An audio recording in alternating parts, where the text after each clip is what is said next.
Hello everyone and welcome to English Pod. My name is Marco. My name is Catherine, and today we're talking about a dream home. So building the home of your dreams. That's right, and this lesson today is advanced, so it might be a little bit hard. And we're going to be taking a look at not only some vocabulary related to your home or decorations and stuff, but also how to treat your loved one in a nice way, or little, what do you call them, nicknames? Cute names, pet names. Pet names. That's right. Okay. So stay tuned. We'll be talking about very specific things having to do with building a home and home remodeling. And so we'll hear this dialogue one time, but when we're back in just a minute here, we'll be talking about what those things mean.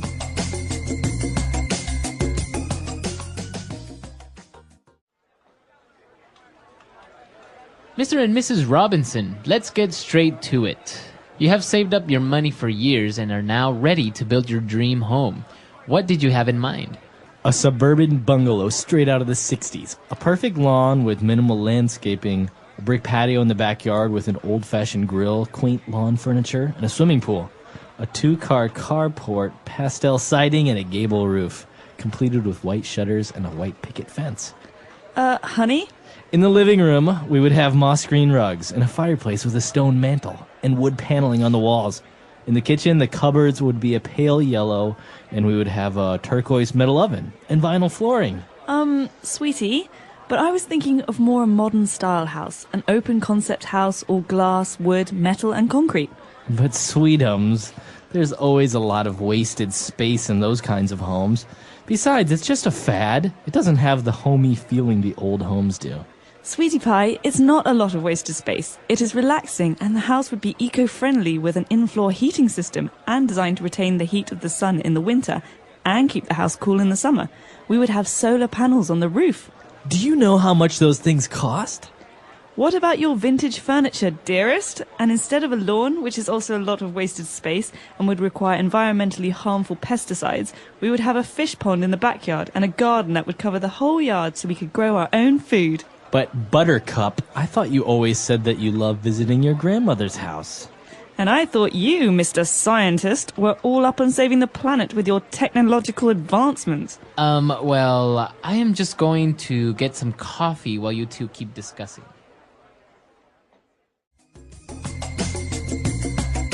All right, we're back. So apparently the couple can't seem to agree. He wants something different than what she does, and in the end I think they were a little bit irritated with each other. Doesn't this always happen though? I mean, my dream home is probably not your dream home. I don't know, it's weird, but I mean, you would probably have to, I don't know, compensate somehow or well, that's the beauty of compromise. I think you can go back and forth, but with your loved one or your spouse, you have to make some decisions about what you want and what they want. All you need to do is give a guy his own room in which he can decorate and do whatever he wants with it. That's all you need. No, not me, just any guy. Just, you want to decorate the house in any way you want, fine, but just give us one room, like 5 meters by 5 meters, where we can put anything we want. A beer cooler, a TV, a PS3, a sound system, and a couple guitars. Yeah, probably. Yeah. That's no. You described it. I've been to your house. I know. Anyway, we've got a lot of great words here in language takeaways, so let's take a peek at some of those. Language takeaway. All right, so the first word that we have, or it's actually a concept, minimal landscaping. Okay, so minimal is a style, minimalist actually, and minimal landscaping is this kind of style of, well, designing your lawn or your garden. Okay. So minimal means not having adornments or decorations. Okay, so it's kind of like the less is more type thing. Exactly. So minimal architecture could be very simple, lots of clean lines, not much decoration. It's the opposite of something that's baroque and highly ornamented. Yeah, no, I don't like that. I'm into minimal. All right, minimalist. Anyways, we have minimal landscaping. And well, he's talking about his patio, an old-fashioned grill, and he said quaint lawn furniture. Quaint is sometimes, well, it's usually kind of a bad thing. We say something is quaint in the way of saying that it's cute, but we don't really like it because it's maybe old-fashioned or, kind of old style. Mm-hmm. So, isn't that quaint? It's something that people from the city often say about people in the country, at least in America. So, because, I went to school on the East Coast and I'm from the Midwest. So people on the East Coast would say, "Oh, your house is so quaint. It's, small and cute and old fashioned." Right. Because they live in a big, fancy New York apartment or whatever. So quaint is usually something that's not the nicest, but. So he's looking for some lawn furniture that's not like plastic or new. It's more like old fashioned, maybe wood, right? Right, and kind of traditional and not fancy. Okay. It's kind of simple. Mm-hmm.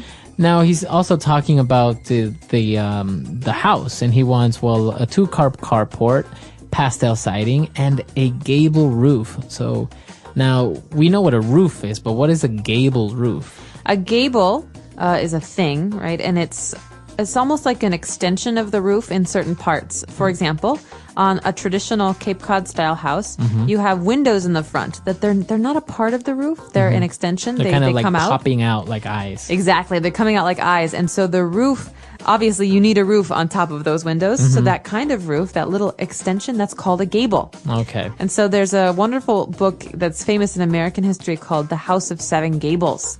That means that on this roof of the house, there are 7 different parts that come out. 7 gables. It's very unique. Those houses usually look a little bit scary. They do. Victorian and imposing. All right. So you have a gable roof.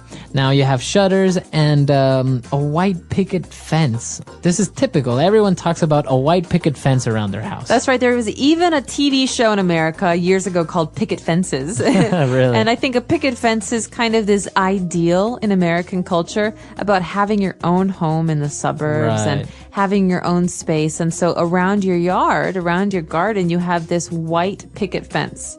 And so a picket is I think the pointed part. So a picket fence is thin pieces of wood that stand in the ground and are connected to protect your property from other people coming inside. Okay. So that's a white picket fence. You'll hear it all the time. Usually in movies or in TV shows, they talk about having their own little house with their dog and a white picket fence. Exactly. 2 kids, 2 cars. And a white picket fence.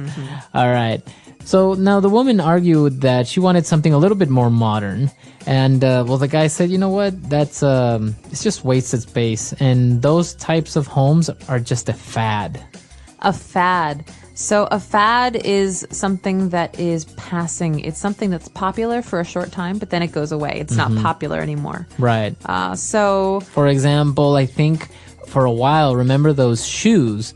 They used to have little red lights in the back in the heel. Oh yeah, LA Lights. LA Lights. That's right. Those were a fad. It Absolutely. was really popular for like a year. Everyone had them, everyone wore them, and then they just went away. One of my favorite fads of the 1980s were those shirts that would change color if the room temperature changed color. So if you go outside and it's hot, they would become bright pink. But if you're in a cold room, they would go blue and green.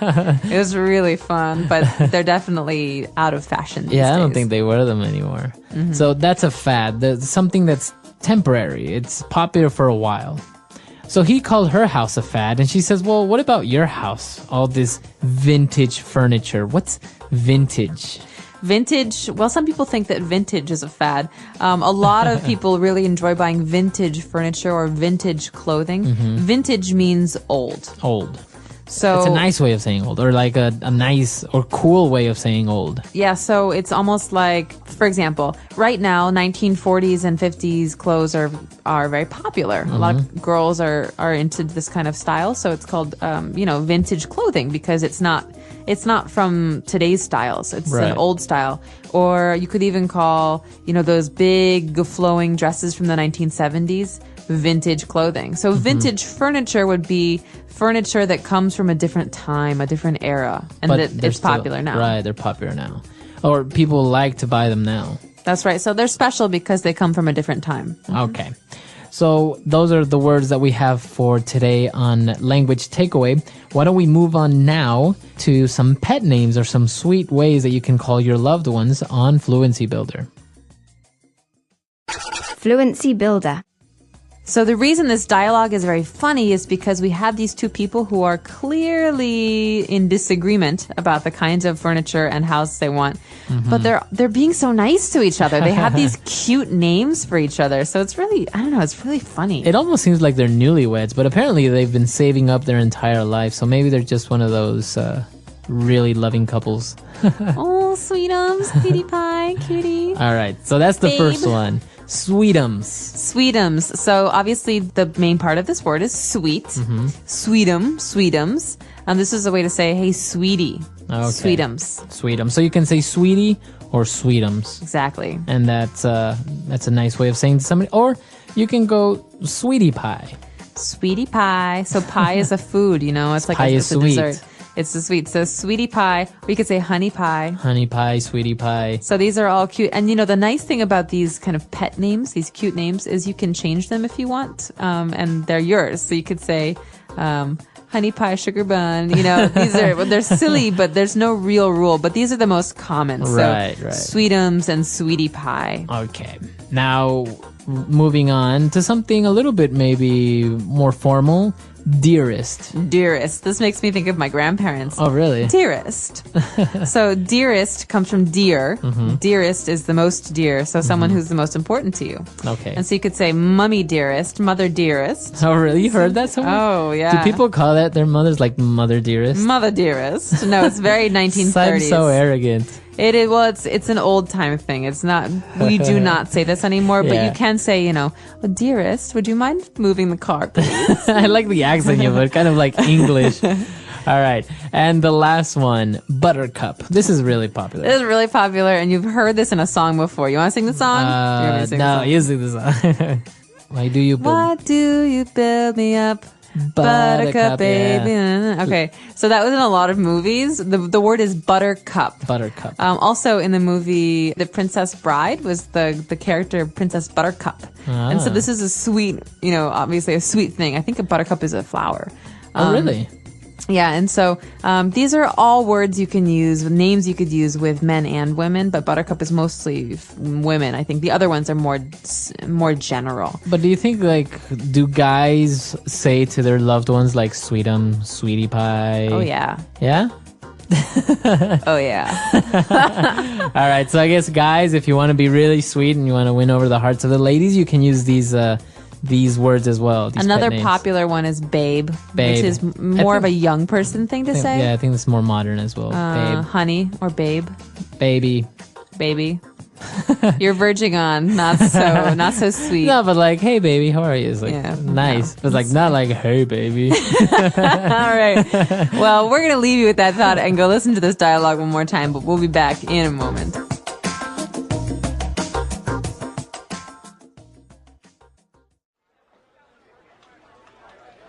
Mr. and Mrs. Robinson, let's get straight to it.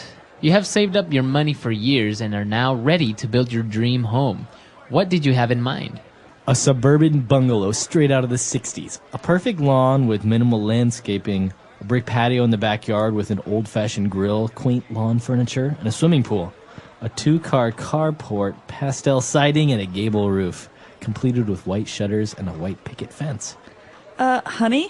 In the living room, we would have moss green rugs and a fireplace with a stone mantel and wood paneling on the walls. In the kitchen, the cupboards would be a pale yellow, and we would have a turquoise metal oven and vinyl flooring. Sweetie, but I was thinking of more a modern style house, an open concept house, all glass, wood, metal, and concrete. But sweetums, there's always a lot of wasted space in those kinds of homes. Besides, it's just a fad. It doesn't have the homey feeling the old homes do. Sweetie pie, it's not a lot of wasted space. It is relaxing, and the house would be eco-friendly with an in-floor heating system and designed to retain the heat of the sun in the winter and keep the house cool in the summer. We would have solar panels on the roof. Do you know how much those things cost? What about your vintage furniture, dearest? And instead of a lawn, which is also a lot of wasted space and would require environmentally harmful pesticides, we would have a fish pond in the backyard and a garden that would cover the whole yard so we could grow our own food. But Buttercup, I thought you always said that you love visiting your grandmother's house. And I thought you, Mr. Scientist, were all up on saving the planet with your technological advancements. Well, I am just going to get some coffee while you two keep discussing.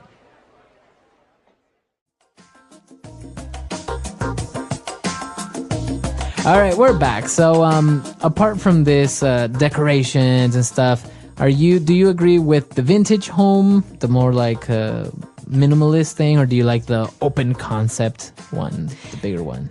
I love the look of minimalism, but as a place to live, it's not comfortable, right? And so when I think of an aesthetic that I like, a look that I like, I really like kind of dark wood, velvety, 19th century kind of. Wow. Yeah. Like I think of old Vienna. You like Castle Dracula? No, not dark. I like things to be open. And I like a lot of natural light, but I also like oversized kind of heavy furniture and really luscious fabrics and things like that. So that's I'm actually completely different because I do like this open concept. I like those houses that I like the way they look inside as well as outside when they're kind of squared, big windows, clean lines. Inside is like, for example, in the kitchen, you have polished aluminum or polished steel furniture in the kitchen, as well as a lot of white and red or black, especially. I kind of like that kind of open spaces. Primary colors. Yeah. Flat screen TVs on the wall and stuff like that. Like remote controls. IKEA lamps. Yeah, like those remote controls where you can open your curtains, your TV, and the lights all at the same time. I kind of like that stuff. Cool. Well, let us know what you guys like because everyone has their own opinion on what a beautiful house is. And if you have any pictures, feel free to share them with us on our website, EnglishPod.com. All right. We'll see you guys there. Bye. Bye.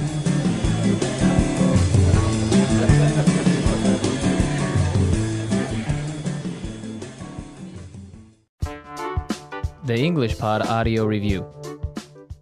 Listen to the meaning, then say the vocabulary word.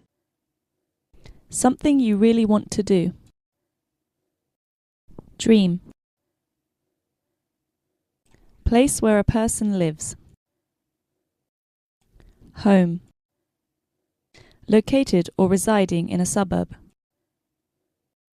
Suburban.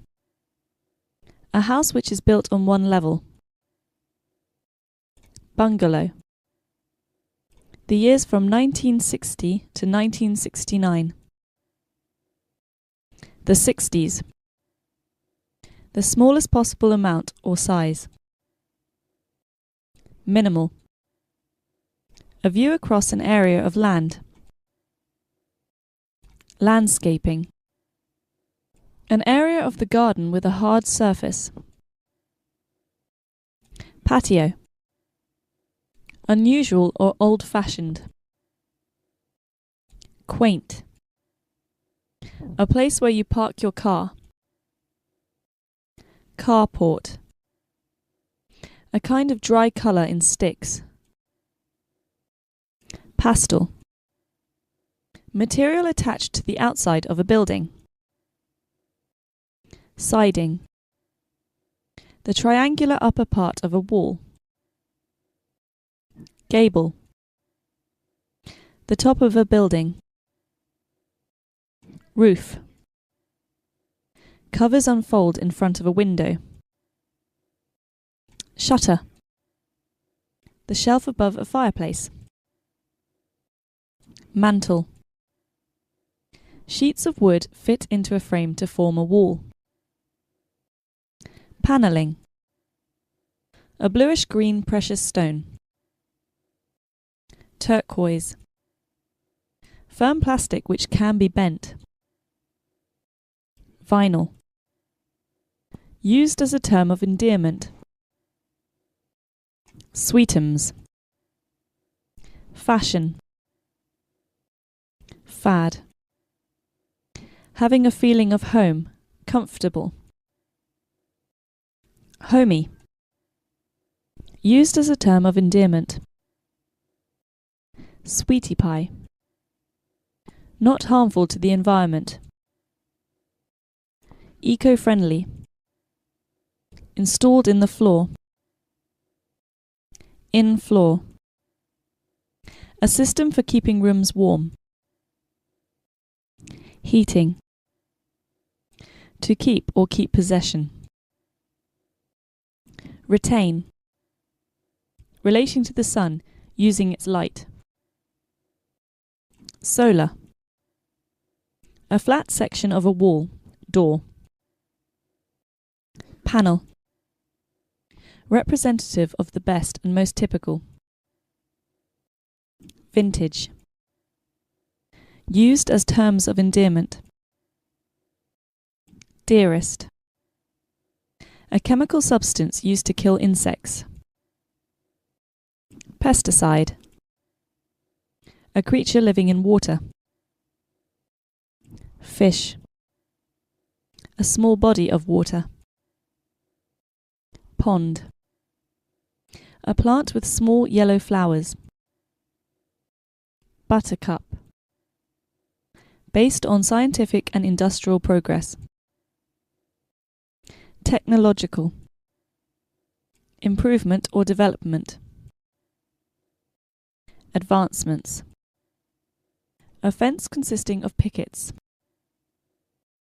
Picket fence. A form or style of room.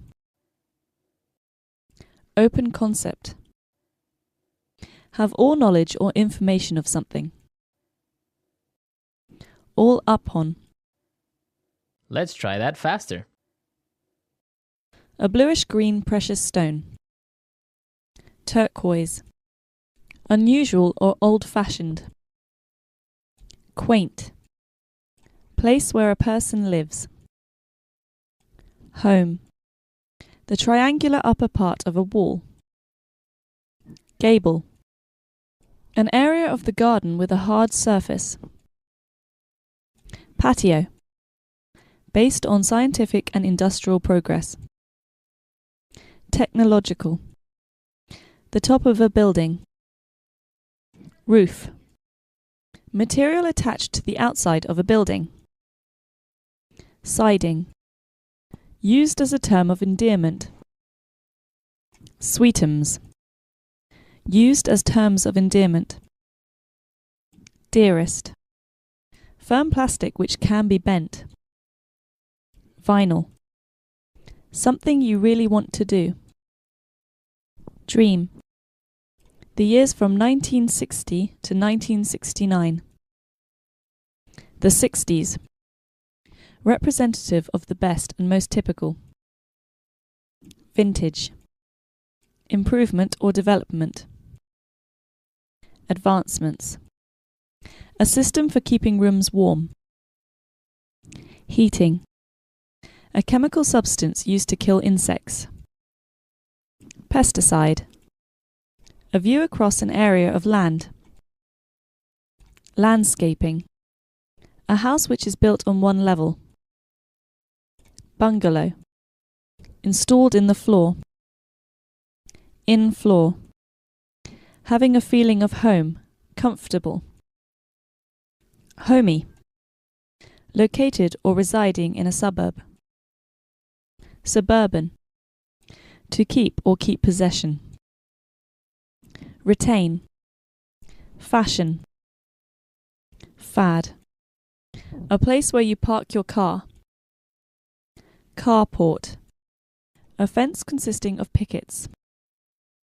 Picket fence. A form or style of room. Open concept. A small body of water. Pond. Relating to the sun, using its light. Solar. A creature living in water. Fish. Covers unfold in front of a window. Shutter. Not harmful to the environment. Eco-friendly. The shelf above a fireplace. Mantle. A plant with small yellow flowers. Buttercup. Sheets of wood fit into a frame to form a wall. Panelling. The smallest possible amount or size. Minimal.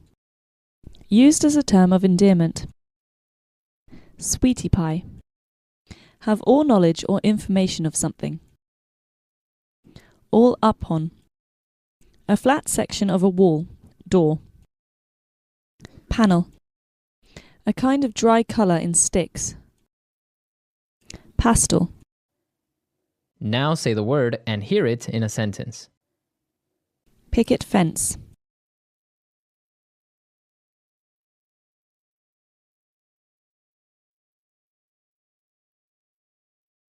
The only thing holding in the cattle is the old wooden picket fence, so it's no wonder that the bull so easily charged through it and escaped. Picket fence.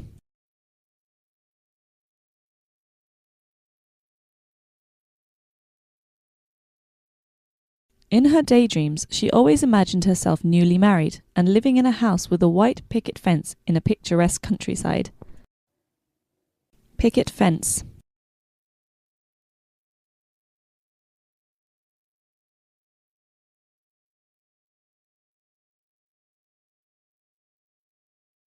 My mother grew up in a neighbourhood where everyone's yard was enclosed by a picket fence. Nowadays, some of those fences are still standing, but most of them have been replaced by chain-link fences. Vinyl.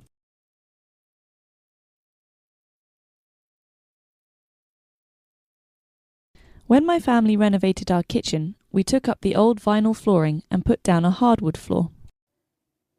Vinyl.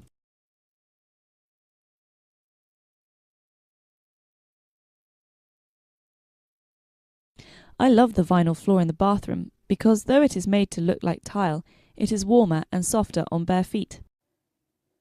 Vinyl.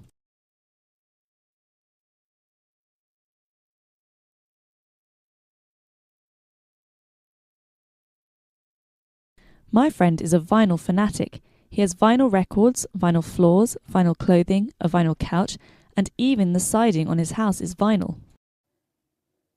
Open concept.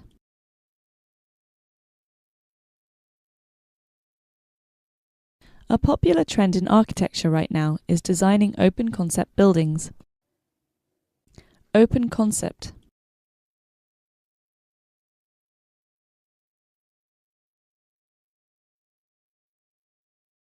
Open concept homes are spacious and bright, but the effect is only truly achieved when the decor is consistent between the adjoining rooms.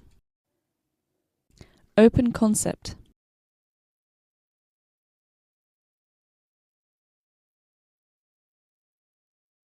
The open concept and soothing colours of the hotel lobby took my breath away as I walked through the revolving door. Eco-friendly.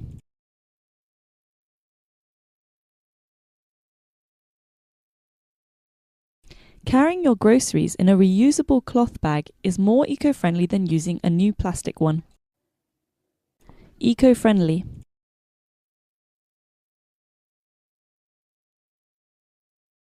My neighbours told me that they spray their lawn with an eco-friendly fertilizer. Eco-friendly.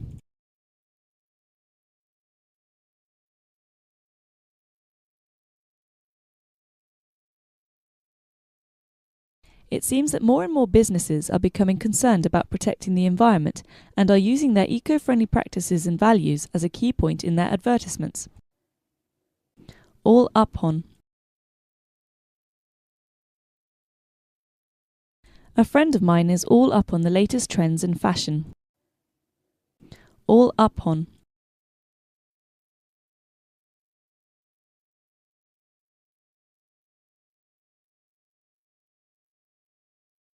When I was in high school, I was all up on finding a cure for cancer, but then I went to university and discovered that my real passion was composing music. All up on.